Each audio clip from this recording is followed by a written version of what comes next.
आप देख रहे हैं डार्क फाइल्स। तो चलिए बढ़ते हैं आज की इस कहानी की ओर। आज से काफ़ी सालों पहले जब मेरी उम्र महज 19 वर्ष की थी, तब मेरे साथ ये घटना घटी थी। इस घटना ने मेरे भूत प्रेत देखने का नज़रिया ही बदल दिया। पहले मैं भूत प्रेत इन सब बातों को एक सिरे से ही नकार देता था, मगर इस घटना के बाद से भूत प्रेत का नाम सुनते ही मेरा पूरा शरीर कांपने लगता है। दरअसल हुआ कुछ यूं था कि उस समय मेरे भैया को छोड़कर हमारा पूरा परिवार गांव में रहा करता था और मेरे भैया शहर में रहकर काम किया करते थे, जिस कारण भैया काफ़ी दिनों के बाद छुट्टियों में गांव आया करते थे। उस समय मैं पढ़ाई के साथ साथ खेती में अपने पापा का हाथ बटाया करता था। एक दिन मैं दोपहर के 12 बजे अपने घर पर बैठकर पढ़ाई कर रहा था कि तभी हेमंत भागता हुआ मेरे घर आया और बोला, भानु चल, तेरे भैया ने फ़ोन किया है। असल में हेमंत मुखिया जी का बेटा है और मेरा काफ़ी अच्छा दोस्त है। उस समय हमारे पूरे गांव में एक ही लैंडलाइन फ़ोन हुआ करता था, मुखिया जी के घर में, और मेरे भैया को जब भी हमसे बात करना होता था तो वो मुखिया जी के लैंडलाइन पर ही कॉल किया करते थे। हेमंत की ये बात सुनने के बाद मैं भागता हुआ उसके घर गया तो मेरे भैया से बात करते ही भैया ने कहा, भानु मैं आज आ रहा हूँ, तो तू रात को स्टेशन साइकिल लेकर आ जाना। भैया के मुंह से ये सुनते ही मैं काफ़ी खुश हुआ और मैंने भैया से कहा, वो तो ठीक है भैया, मैं तो आ जाऊंगा, मगर आप कितने बजे आ रहे हैं? इस पर भैया ने कहा, मैं रात के 11 बजे गांव के स्टेशन पर पहुंच जाऊंगा, तो तू रात के 10 बजे घर से निकल जाना।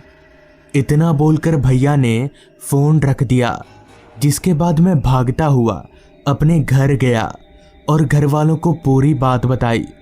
तो मेरी बात सुनकर घर वाले काफ़ी खुश हुए, जिसके बाद माँ भैया के पसंद का खाना बनाने में लग गई। पापा भी भैया के आने की खबर सुनकर काफ़ी खुश थे। फिर मैं और पापा खेत चले गए और 2 घंटे बाद खेत से वापस लौटे। 10 घंटे का ये समय तो मानो बीत ही नहीं रहा था। खुशी के मारे ना तो हमसे खाया जा रहा था और ना ही नींद आ रही थी। बस हमारी निगाहें खुद ब खुद बार बार घड़ी की तरफ जा रही थी। ऐसे तो मैं हर दोपहर को सो जाया करता था, मगर आज मैं खुशी के मारे सो नहीं पाया। खैर 10 घंटे 10 साल की तरह बिताने के बाद अब वो वक्त आ ही गया जब मुझे स्टेशन जाने के लिए घर से निकलना था। तो मैंने फटाफट से अपना साइकिल निकाला और घर वालों को आता हूँ बोलकर स्टेशन की तरफ चलता बना। उस समय हमारे गांव में रात के 10 बजना यानी काफ़ी रात, जिस कारण घर के बाहर निकलते ही मैंने देखा कि बाहर का माहौल एकदम ही वीरान सा हो गया था। हालांकि ये तो मुझे पता ही था कि हमारे गांव के लोग अंधेरा होने के बाद काफ़ी कम निकलते हैं और रात को जल्दी सो जाया करते हैं, तो इतनी रात गए बाहर कौन होगा। खैर मैं वहाँ खड़े खड़े समय जाया ना करके स्टेशन की तरफ आगे बढ़ने लगा। उस वक्त हमारे गांव में बिजली की कोई सुविधा नहीं थी, जिस वजह से रास्ता पूरी तरह से अंधेरे में डूबा हुआ था। वो भी इतना घना अंधेरा कि मुझे आगे का रास्ता भी साफ साफ दिखाई नहीं पड़ रहा था। रास्ते के किनारे घने जंगल होने के कारण चांद की हल्की रोशनी भी रास्ते तक ठीक से पहुंच नहीं पा रही थी।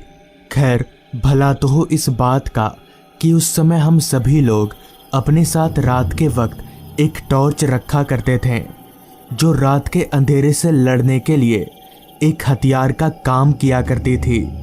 तो मैंने अपना टॉर्च निकाल कर जलाया और अंधेरे को चीरते हुए आगे बढ़ने लगा। चारों तरफ इतना सन्नाटा फैला हुआ था कि मेरे साइकिल चलाने की आवाज़ काफ़ी तेज सुनाई पड़ रही थी, जिससे मुझे काफ़ी डर लग रहा था कि कहीं कोई जंगली जानवर साइकिल की आवाज़ सुनकर मुझ पर हमला न कर दे, क्योंकि उस समय हमारे गांव में जंगली जानवरों का आतंक काफ़ी ज़्यादा था। साथ ही साथ बीच बीच में आ रही रात कीड़ों की आवाज़ें उस पूरे माहौल को और भी ज़्यादा सुनसान बना रही थी। हमारे यहाँ से स्टेशन करीबन 45 मिनट का रास्ता था, तो मुझे अभी काफ़ी देर साइकिल चलाना पड़ेगा। ये सोचकर मैंने साइकिल की रफ्तार बढ़ा दी। कुछ दूर साइकिल चलाने के बाद मैं गांव के रास्ते से अलग एक कच्चे रास्ते पर पहुंचा, तो वो रास्ता पहले वाले रास्ते से भी ज़्यादा वीरान था। ऊपर से कच्चा रास्ता होने के कारण मुझे साइकिल चलाने में काफ़ी परेशानियों का सामना करना पड़ रहा था।